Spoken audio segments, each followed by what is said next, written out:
Ladies and gentlemen, today I come to you with sad news. My beloved wall map, which has guided me and you through so many of these mini lectures,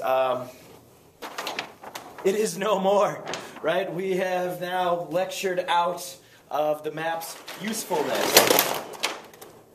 And now all we have is this lovely white background. Although, however, I suppose the good news is that now I can subject you to some of my beautiful drawings that we've got there in the background, right? So anyway, today's topic is going to be the rise, well, that's not going to show up real well. Let's try orange, naranja. The rise of industry. All right, so we'll take a look at that and just kind of take a look. The time period that we're in is late 1800s, early 1900s. A lot going on in the United States during this time period. We're not going to dive too much into the progressive era and a lot of the reform movements that we see during this time period. That'll be another video lecture coming to you shortly. We're also not going to take a look, an in-depth look at immigration, which was a hot topic and a very much a part of the landscape of the United States during this time period. That will also be another lecture. Right now, we're just going to take a look at the rise of industry, or industrialization. When you think of industry, you think manufacturing, you think building, you think factories and things like that. And during this time period in the United States, we see an explosion of industry. People are moving from farmers and an agrarian economy. We see moving from that to more of an increase in an industrial economy, an economy based on manufacturing and creating things. And this rise of industry was made possible through a couple of different things. Part of it was favorable laws. The government, state and national governments passed laws that were favorable to business, allowing them to really grow and expand. For example, they provided subsidies. Right? A subsidy is it's essentially you're giving an industry or a business money or tax breaks or land to help grow their business, right? So railroad companies were receiving land grants to build their railroads. That's one example of a subsidy. Subsidies are still used by the government today to help grow business. You head down into Iowa from Minnesota, you can't spit without talking to someone about corn subsidies and how corn farmers receive money from the government. In fact, in some instances, farmers are paid to not even grow corn, right? Imagine that, paid to not grow corn. But we're not going to dive into corn subsidies right now. That's another topic for another day. And tariffs, right? A tax on imported goods. If you make tables, for example, and they put a tariff on British goods, that makes British tables more expensive than American tables, and it's going to make people want to buy American-made products, right? So government helped to support this during this time. There was also the idea of laissez faire. Right, that's a French term. Oui, oui, we are the French. No, laissez faire. Right, laissez faire. It essentially means let alone, or more of a slang colloquialism. You're out on a date, and your French girlfriend says to you, laissez faire. That's probably a sign that your date's not going too well, right? Hands off, leave me alone. And that's the idea that government stays out of business and lets business run its business as it wants to. There are positives and negatives to this, as we are going to see. In fact, you know, the rise of industry, you can really ask yourself, did the benefits of industrialization and did the benefits of industrialism, did they outweigh the costs? There were certainly benefits to it. A growth in manufacturing, a growth in entrepreneurs. Those are people who are willing to start their own businesses and take the risk. Jobs are available, new technological advances. Of course, there are also the cost to industrialization. Abusive working conditions, low wages, child labor, dangerous working conditions, death on the job, right? So there are costs and benefits. This whole time period was coined the Gilded Age. Gilded, of course, meaning lined with gold, right? Saying, you know, millionaires, right? There were thousands of millionaires that essentially turned into millionaires during this time period.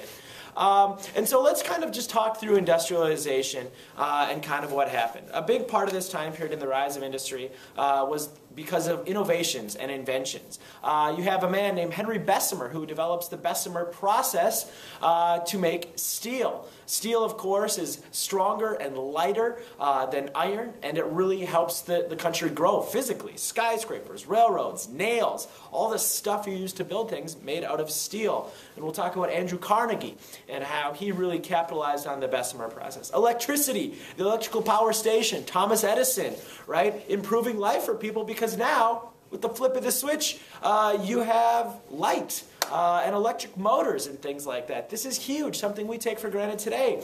Alexander Graham Bell and the telephone, right? Now communication is instant and not like telegraph instant, tap, tap, tap, tap, tap, tap with Morse code, but you pick up the phone and you talk to somebody instant. The age of communication.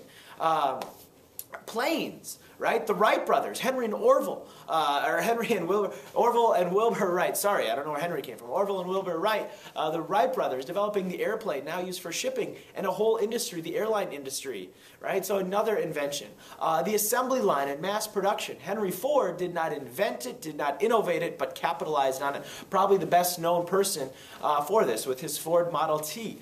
So the assembly line. Of course, the assembly line, mass production. It leads to more factories. It leads to more jobs. It leads to more and cheaper products, which means people are able to buy more stuff.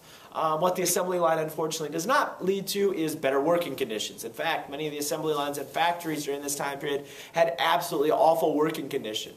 And we'll take a look at that. And then we've got all these innovations and inventions that really spur industry along. In addition to that, we've got these entrepreneurs. Remember, an entrepreneur is somebody willing to take the risks of starting their own business.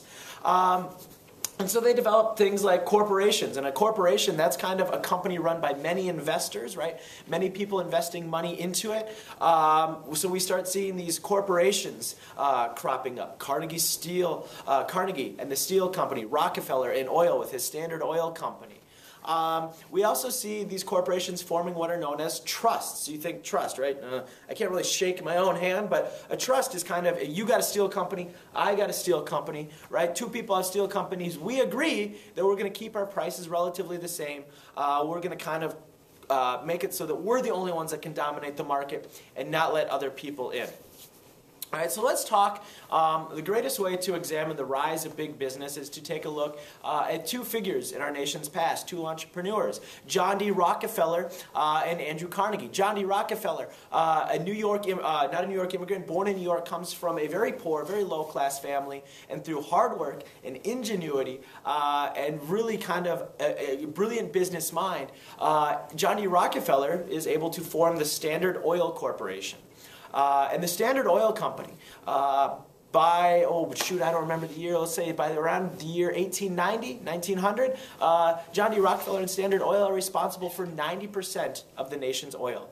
Right? Think about that for a second. They've got 90% of the market. That is total control. How did they do it? Well, Rockefeller, he owned the oil fields. He owned the railroads to ship it. He owned the barrels it was shipped in. He owned the refineries, right? He had total control of all the steps into his process, right? And because of that, he was able to keep prices low. And when you keep prices low, people are going to buy your product. He was able to streamline things. You think today, you go shop the halls of Target, and you've got regular fruit snacks, Welch's brand fruit snacks, and you've got Target's Market Pantry brand of fruit snacks, right? The Market Pantry brand is cheaper, relatively the same thing. So he kind of had this total control. And then you also have Andrew Carnegie, born in Scotland, a Scottish immigrant, moves here when he's 13 and ends up starting Carnegie Steel Corporation. And by 1890 or so, give or take, the Carnegie Steel Corporation is producing more steel than the entire country of Great Britain.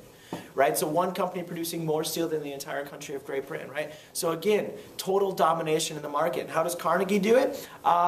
Similar ways to Rockefeller, and also Carnegie, he has a bit of a monopoly, right? And a monopoly is when you have total control over a market. And how Carnegie gets this monopoly, he either buys out his competition, walks up to competing steel companies, writes them a check, buys their company, so he keeps them out, or he's simply able to, for example, make products at a loss for a while. He's able to make steel for less than the competition, which drives the competition out and closes them out.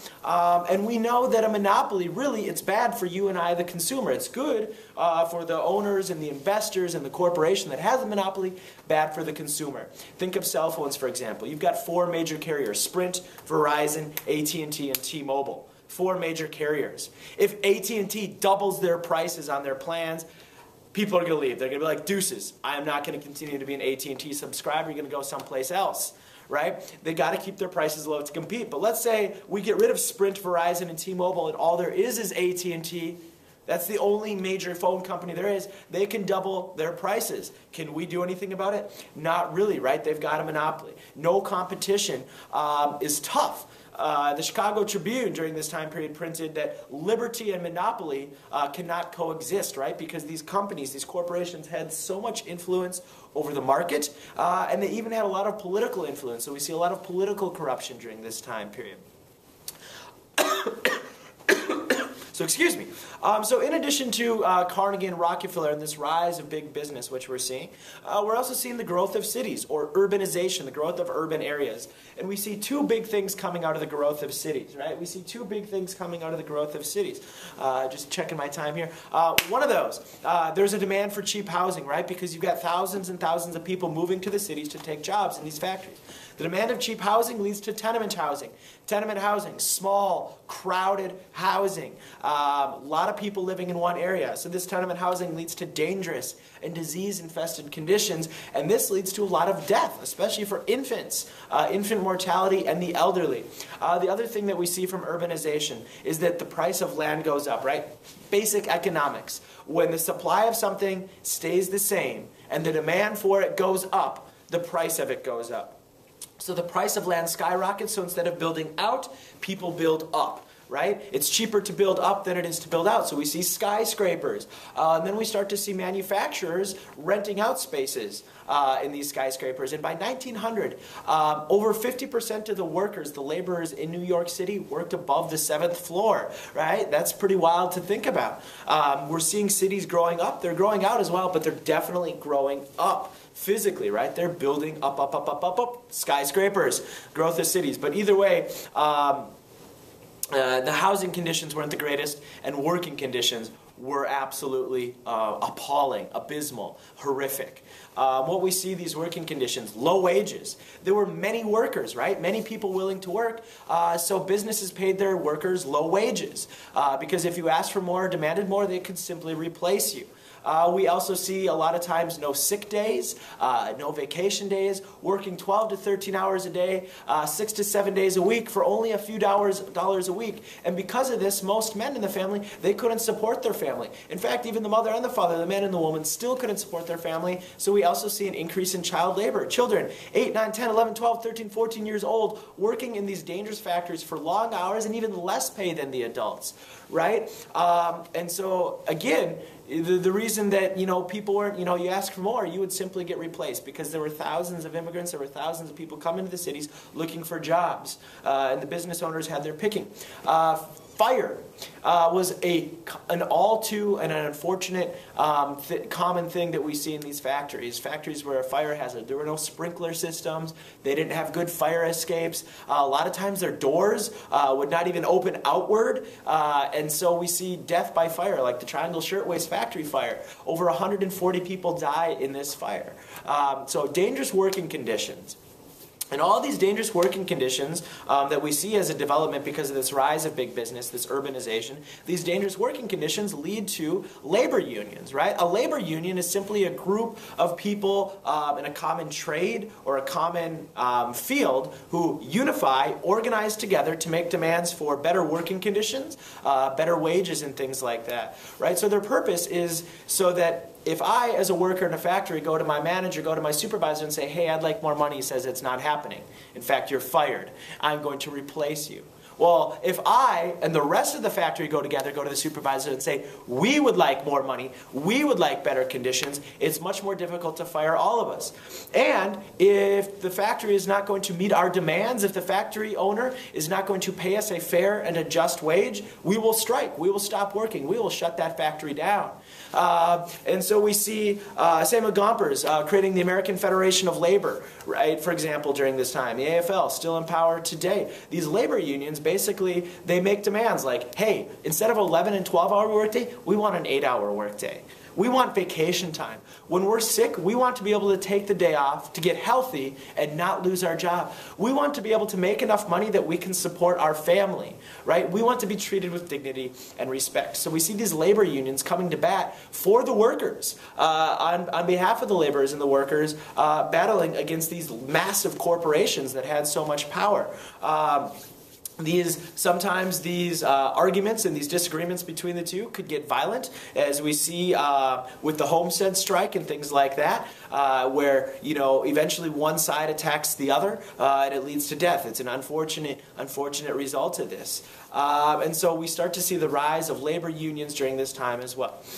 So that's kind of it. I mean, that's the first slice of the pie to the rise of industry. Later, we'll also take a look at the progressive era and a lot of the reforms and things like that. We'll also take a closer look at immigration. But this is just that broad overview, right? Industrialization, the growth of big business. They do it through corporations, through trusts. They establish monopolies. Working conditions were poor. Living conditions were often poor. And because of this, we see the rise of labor unions. All right, that's all we got for industrialization. It's up to you to decide whether or not you think the benefits to industrialization outweigh the cost. That's your call to make. That's all I got for now. Take care. Peace out.